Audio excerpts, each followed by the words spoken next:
لا إله إلا الله لا إله إلا الله আচ্ছা, আমাদের আবু সাঈদ ও আমাদের ছোট ভাই, ওর পরীক্ষা চলছে। সবাই একটু ওর জন্য দোয়া করবেন, আবু সাঈদের জন্য। ও ক্লাস 9-এ পড়তেছে। ওর সামনে পরীক্ষা অলরেডি শুরু হয়েছে। আলহামদুলিল্লাহ, ও হাফেজ, এবং ও অনলি কোরআন মানে। ও কোরআনের বাহিরে কোনো কিছুই মানে না। আমরা দোয়া করি ওর জন্য যে ও সামনের জীবনটা কোরআন ভিত্তিক হোক, কোরআনের আলো ও ছড়িয়ে দিক। জি, আবু সাইদ, সালামুন আলাইকুম, কেমন আছো ভাইয়া? সালাম আলাইকুম সজীব ভাই, আমি ভালো আছি। আপনি কেমন আছেন? জি, আলহামদুলিল্লাহ। তোমার পরীক্ষা কেমন চলছে? জি আলহামদুলিল্লাহ, পরীক্ষা একটা হয়েছে আজকে, কোরআন মাজিদ ও তাজবিদ অনেক ভালো হয়েছে আপনার দোয়ায়। আলহামদুলিল্লাহ, আলহামদুলিল্লাহ। আচ্ছা, আমি একটু তোমার কাছে মাবিয়া ভাইয়ের আর এই জাকারিয়া ভাইয়ের দুইটা কথা ধরে প্রশ্ন করতে চাই। জাকারিয়া ভাইও স্বীকার করলেন, অকপটে বললেন যে ভাই, আগে কখনোই কোরআন যে বুঝতে হবে, কোরআনের আয়াতগুলো যে বুঝে বুঝে পড়তে হবে, কখনোই চিন্তাই করিনি, মাথাতে ওই চিন্তা আসেই নাই। মাবিয়া ভাইও একই কথা বললেন যে ভাই, ওই চিন্তা মাথায় আসেই নাই। কিন্তু মাবিয়া ভাই তো আরো বললেন যে 0%ও আসে নাই। কিন্তু আপনি দেখেন, আবু সাইদ, তুমি দেখো, সেই সময় কিন্তু মাবিয়া ভাইও নামাজ পড়তো, জাকারিয়া ভাইও নামাজ পড়তো। আবার নামাজে তারা গিয়ে তো কোরআন তেলাওয়াত করতো, তাই না? সূরা পড়তে হতো তাদেরকে। মাবিয়া ভাই তো সূরা পড়েই জি নামাজ পড়তেন, তাই নয় কি? তো এখন জি তুমি জি জি দেখো, জি, থ্যাংক ইউ মাবিয়া ভাই। তুমি দেখো, তারা কিন্তু তখনও সূরা পড়তো, কিন্তু একটা বারের জন্য তাদের ভিতরে ওই উপলব্ধি বোধটা আসেই নাই যে কোরআন বুঝতে হবে। আলহামদুলিল্লাহ, এখন এসে তাদের ভিতরে উপলব্ধি বোধটা এসেছে।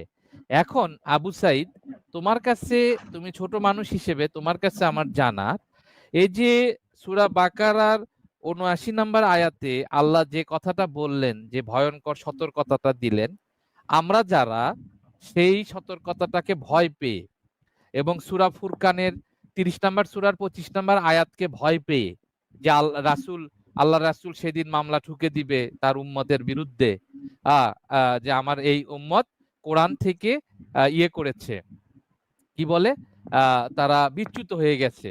এই মামলার আসামি যেন আমরা না হই, আমরা এই ভয়ে শুধু কোরআন মানতে চাই। এবং কোরআন মানতে গিয়ে আমরা যে মেসেজটা দিচ্ছি, এই মেসেজটা নিয়ে মাবিয়া ভাইদের মতো মানুষরা, জাকারিয়া ভাইদের মতো মানুষরা, অথবা আমরা নিজেরাও কোরআনকে বুঝতে শুরু করেছি বা কোরআনকে উপলব্ধি করতেছি। এটা কি আমাদের অপরাধ, আবু সাইদ? তুমি কিভাবে দেখো? অপরাধ, অপরাধ তাদের চোখে,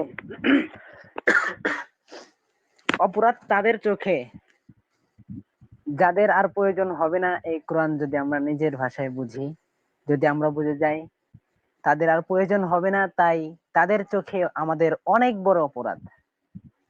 তারা আমাদেরকে অনেক ধরনের নাম দিবে, আহলে কোরআন, অমক কোরআন, অমক, এখান থেকে এসেছে, হাওয়ায় এসেছে। কিন্তু এই আহলে কোরআন ছিল কারা? আহলে কোরআন ছিল সাহাবারা, সাহাবীরা। আমাদের নবী আহলে কোরআন ছিল। আল্লাহ তাআলা বলেছেন যে সূরা হাক্কার ৪৪, ৪৫, ৪৬ এবং ৪৭ নম্বর আয়াতে বলেছে যে, আর যদি সে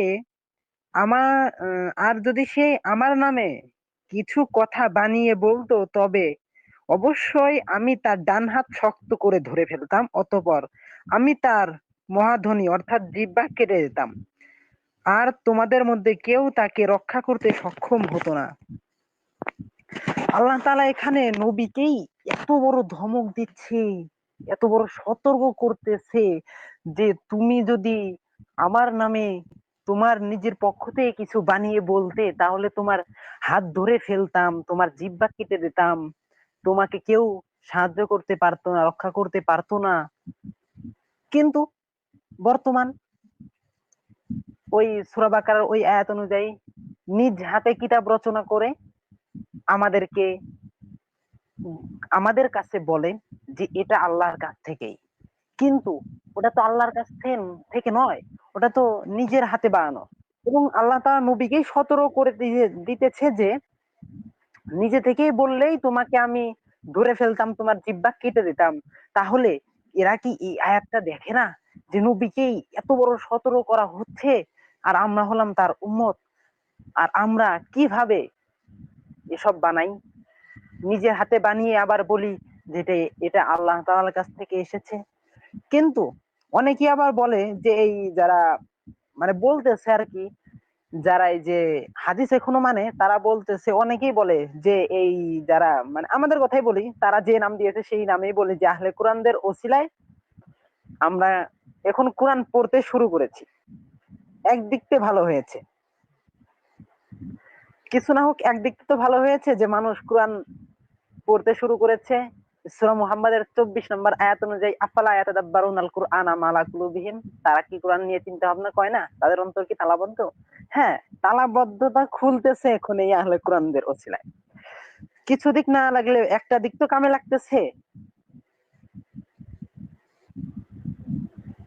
জি, এটা যথার্থ বলেছো।